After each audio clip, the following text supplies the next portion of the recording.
Professor, you have indicated in your CV that you have served as central bank governor.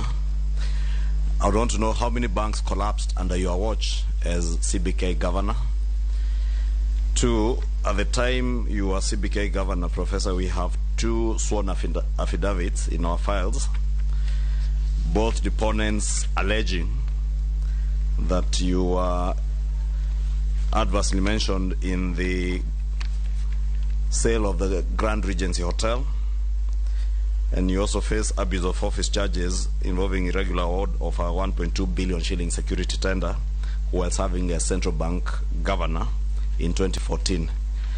Maybe you could tell us from these affidavits the status of those two issues, and in your mind, in view of the provisions of Article 6 of our Constitution on issues to do with integrity, bearing in mind that if you are approved, you take over one of the most important dockets in this country, where matters of integrity are central to the confidence that you build not just within Kenyans on the economy, but also with our development partners and donors.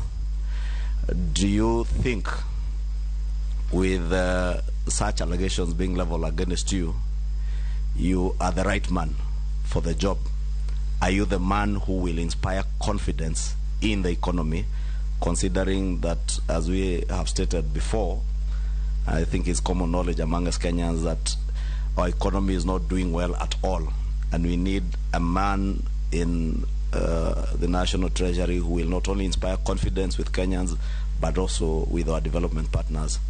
Is that man really you, Professor, if there are allegations hanging over your head? Thank you. Honorable Speaker. Yes. Okay.